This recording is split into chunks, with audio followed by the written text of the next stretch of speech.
Alkisah, pada suatu malam dalam tidurnya Baginda Raja Harun al-Rasyid bermimpi bertemu seorang lelaki tua. Dalam mimpinya laki-laki itu tua berpesan kepadanya jika negeri yang dipimpinnya akan ditimpa musibah.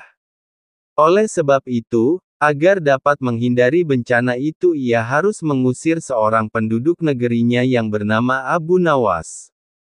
Esoknya setelah ia terbangun Baginda Raja mulai gelisah hatinya mengingat mimpi yang dialami semalam. Ia kemudian memerintahkan kepada pesuruhnya untuk menghadirkan Abu Nawas ke istana.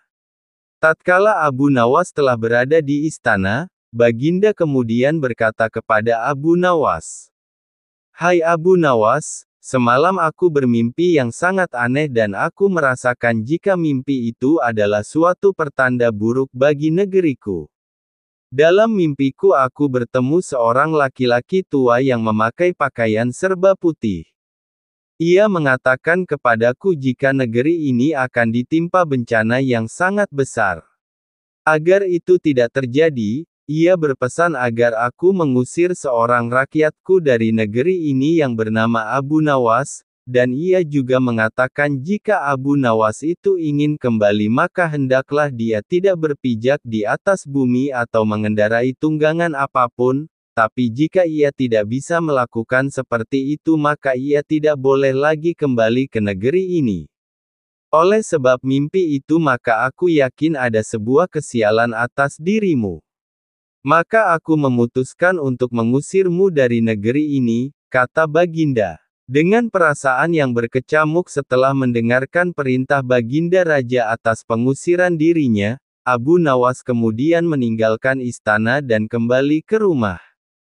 Ia menceritakan kepada istrinya tentang apa yang telah dititahkan Raja kepadanya. Istrinya merasa sangat sedih. Abu Nawas kemudian pergi meninggalkan keluarganya dengan bekal yang dibawa seadanya. Ketika dalam perjalanan ia terus memohon kepada Tuhan agar diberi petunjuk, ia pun terus memutar otaknya agar dapat keluar dari masalah itu. Abu Nawas terus berjalan tanpa tujuan yang pasti hingga ia berada di sebuah negeri. Selama beberapa hari di sana ia terus berpikir bagaimana cara ia kembali ke negeri Baghdad tanpa melanggar apa yang telah dipesankan Raja kepadanya, yaitu tidak boleh menginjak bumi dan tidak pula mengendarai tunggangan apapun. Bukan Abu Nawas namanya jika ia memiliki keputusasaan. Abu Nawas tidak berputus asa atas apa yang telah menimpanya. Meskipun alasan yang membuat ia diusir sama sekali tidak masuk akal, ia menerimanya dengan ikhlas, selalu berdoa kepada Allah dan berpikir untuk bisa keluar dari setiap masalah yang menimpanya. Tibalah pada suatu hari ia merasa rindu berat kepada keluarganya di negeri Baghdad, namun ia belum menemukan cara untuk kembali. Hingga pada suatu hari lain tiba-tiba dia menemukan sebuah cara yang sangat masuk akal dan tidak membuatnya melanggar perintah raja. Setelah ia menemukan cara tersebut, Abu Nawas segera mempersiapkan segala sesuatu dan bersiap-siap untuk kembali ke kampung halamannya. Kabar kembalinya Abu Nawas mulai tersebar dalam negeri hingga ke telinga Baginda. Rakyat menyambut gembira kepulangan Abu Nawas karena kecintaan akan dirinya. Baginda Raja juga ikut senang. Tapi dalam suasana yang berbeda. Jika rakyat senang karena mereka menyukai Abu Nawas, Baginda Raja senang karena kali ini ia dapat leluasa memberi hukuman kepada Abu Nawas.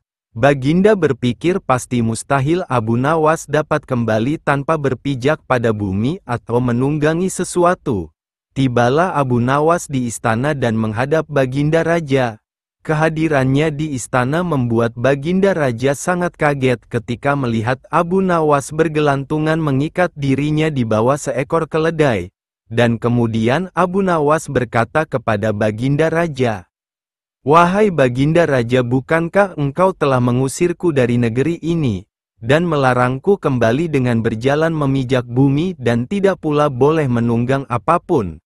Maka oleh sebab itu aku telah kembali dengan tidak memijak pada bumi dan tidak pula menunggung apapun, kecuali aku bergelantungan di bawah perut keledai. Melihat tingkah pola dan alasan yang diberikan Abu Nawas, Baginda Raja pun merasa masuk akal dan sangat memuaskan beliau. Akhirnya Abu Nawas bisa kembali ke keluarganya dan terbebas dari hukuman Baginda Raja. Pada suatu ketika Baginda Raja Harun al-Rasyid mengajukan 2 pertanyaan kepada para menterinya, tapi tidak ada satu pun dari mereka dapat memberikan jawaban yang dapat memuaskan Baginda.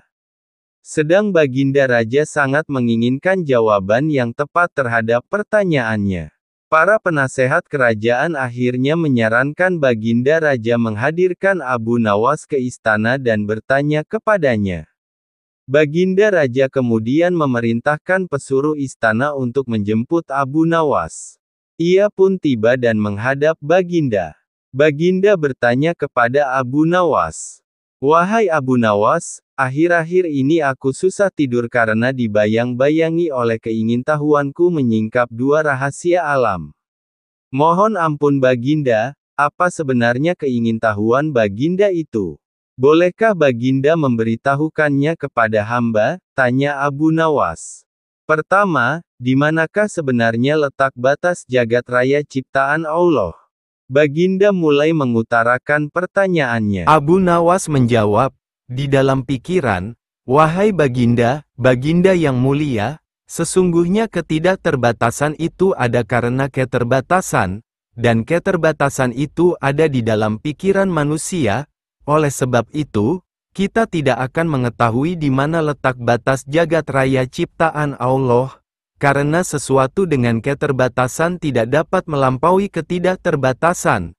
Mendengar penjelasan Abu Nawas, Baginda Raja merasa puas dan kembali mengajukan pertanyaan kedua. "Wahai Abu Nawas, manakah jumlahnya yang lebih banyak antara ikan-ikan di laut dengan bintang-bintang di langit?" tanya Baginda. "Lebih banyak ikan-ikan di laut ya Baginda," jawab Abu Nawas. "Apa alasannya engkau mengatakan begitu, wahai Abu Nawas?" tanya Baginda kembali. Abu Nawas kemudian menjawab, "Mohon maaf Baginda yang mulia, bukankah setiap hari kita menangkap ikan di laut bahkan dalam jumlah yang sangat besar? Tapi ikan-ikan itu tetap saja tidak berkurang. Sedang bintang-bintang di langit juga berjumlah banyak, tapi kita tidak pernah melihatnya rontok dan tetap pada tempatnya." Maka dengan telah terjawabnya kedua pertanyaan Baginda Raja itu, hilanglah rasa penasarannya. Abu Nawas kemudian diberikan hadiah atas jasanya. Pada suatu hari yang tenang tatkala Abu Nawas sedang tidak di rumahnya, datanglah beberapa orang pekerja yang diutus oleh Baginda Raja Harun al-Rasyid ke rumah Abu Nawas. Mereka berkata kepada istri Abu Nawas bahwa Baginda Raja semalam bermimpi jika di bawah rumah Abu Nawas terkubur harta terpendam yang tidak ternilai harganya. Oleh sebab itu Baginda Raja memerintahkan kepada mereka untuk membongkar rumah Abu Nawas dan menggali tanahnya. Istri Abu Nawas berusaha sekuat tenaga untuk menghentikan para pekerja Baginda Raja tersebut, tetapi mereka mengacuhkannya dan terus menggali hingga dalam. Setelah siap menggali, mereka sama sekali tidak menemukan apa-apa, kemudian kembali ke istana dengan meninggalkan lubang yang dalam di rumah Abu Nawas. Ketika Abu Nawas kembali ke rumah, alangkah kagetnya ia mendapati rumahnya yang telah hancur dan ada lubang besar di dalamnya. Istrinya pun menemui Abu Nawas menghidangkan makanan untuknya dan menceritakan apa yang telah terjadi pada rumah mereka. Abu Nawas tertunduk sedih mendengar cerita istrinya. Ia seketika kehilangan nafsu makannya. Tidak habis pikir Baginda Raja tega memberi perintah semena-mena untuk menghancurkan rumahnya yang merupakan tempat dia dan keluarganya berteduh dan berkumpul menghabiskan waktu bersama. Ia semakin bertambah sakit hati karena Baginda Raja tidak meminta maaf kepadanya dan tidak pula mengganti semua kerugian atas perusakan paksa yang dilakukan pekerja istana. Semalaman Abu Nawas tidak bisa tidur dan juga makan makanan yang telah dihidangkan istrinya. Dia terus memikirkan bagaimana caranya ia dapat membalas perbuatan Baginda Raja yang telah semena-mena padanya. Pagi pun tiba. Tapi dia juga belum menemukan satu pun ide yang bisa digunakan. Makanan yang dihidangkan istrinya juga tidak dimakan, sehingga makanan itu menjadi basi.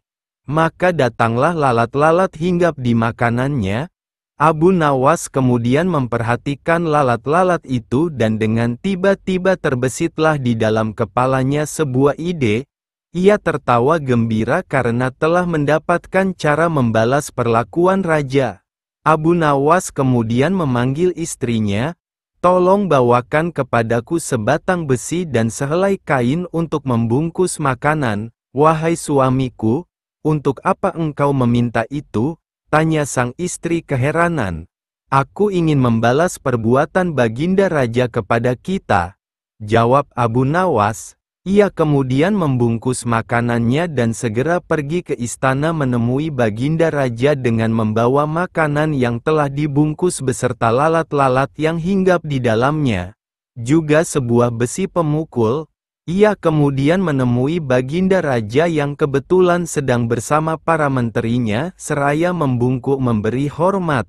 Abu Nawas berkata kepada Baginda, "Ampun tuanku, kedatangan hamba ke sini adalah untuk meminta keadilan untuk hamba dari tamu-tamu tak diundang yang datang ke rumah hamba dan tanpa seizin telah memakan makanan hamba." "Wahai Abu Nawas, siapakah gerangan tamu-tamu yang tak diundang itu?" tanya Baginda. Abu Nawas kemudian menjawab sambil membuka bungkusan makanannya. "Lalat-lalat ini ya Baginda. Hamba ingin mendapatkan keadilan dari Baginda atas perlakuan lalat-lalat ini kepada hamba, karena sebagai pemimpin negeri ini kepada Baginda lah hamba meminta keadilan." Baginda Raja kemudian kembali bertanya, "Wahai Abu Nawas, keadilan seperti apa yang engkau inginkan dariku?" "Hamba ingin Baginda Raja memberikan sebuah izin tertulis untuk hamba, supaya hamba diberi kuasa untuk menghukum lalat-lalat ini kapanpun dan dimanapun hamba berada," jawab Abu Nawas. Baginda Raja merasa bingung terhadap permintaan Abu Nawas yang sangat aneh, namun demi keadilan untuk rakyatnya ia pun dengan terpaksa membuat sebuah surat kuasa yang memuat tentang pemberian izin kepada Abu Nawas untuk menghukum lalat-lalat kapanpun dan dimanapun ia hinggap dan tidak ada seorang pun yang boleh melarangnya. Setelah mendapatkan surat kuasa dari Baginda Raja, Abu Nawas tersenyum. Tanpa menunggu lama ia langsung mengeluarkan sebuah besi pemukul yang telah dibawanya dari rumah, kemudian langsung memukul lalat-lalat yang ada di makanannya, lalu lalat-lalat terbang dan hinggap di mana-mana di kaca, di meja sampai di tempat makan Baginda Raja. Abu Nawas tidak peduli, terus memukul dimanapun lalat hinggap hingga seisi ruangan itu hancur berkeping-keping dibuatnya, semua perabotan dan barang-barang raja hancur. Baginda Raja dan pengawal istana tidak dapat melakukan apa-apa menyaksikan Abu Nawas menghancurkan semua benda-benda berharga di ruangan itu karena Abu Nawas telah mendapat izin tertulis dari beliau. Baginda sadar dan merasa malu kepada menteri-menterinya tentang apa yang telah dilakukan kepada rumah Abu Nawas dan keluarganya tanpa meminta maaf dan mengganti rugi. Setelah puas memporak-porandakan seisi ruangan Baginda Raja, Abu Nawas kemudian kembali ke rumah dan menceritakan kepada istrinya apa yang telah ia lakukan ketika menghadap Baginda Raja. Suatu hari ketika Abu Nawas menghabiskan waktunya di rumah tiba-tiba datang 3 orang pengawal istana ke rumahnya. Ketiga pengawal itu menemui Abu Nawas dan berkata jika mereka diperintahkan Baginda Raja untuk berak di tempat tidur Abu Nawas. Sontak Abu Nawas sangat marah mendengar penuturan mereka, tetapi ia tidak dapat mengelak dari perintah Baginda Raja.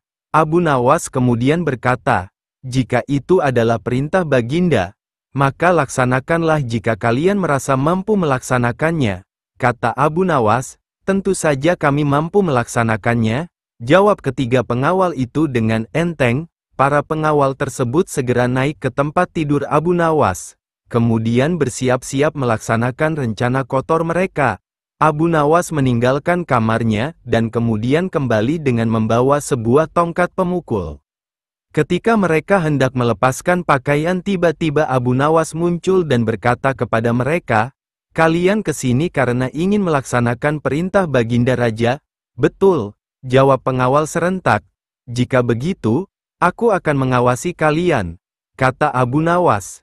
"Baginda Raja hanya memerintahkan kalian untuk berak di tempat tidurku, akan tetapi tidak mengatakan kalian harus kencing juga. Oleh sebab itu, jika kalian kencing, aku akan memukul pantat kalian dan akan melaporkan kepada Baginda bahwa kalian tidak bisa menjalankan perintah," lanjut Abu Nawas. Mendengar perkataan Abu Nawas, wajah mereka menjadi ragu dan saling memandang satu sama lain. Para pengawal itu kemudian berkata kepada Abu Nawas, "Jika begitu, kami tidak akan sanggup menjalankan perintah Baginda Raja." Para pengawal kemudian membatalkan niatnya untuk berak di tempat tidur Abu Nawas.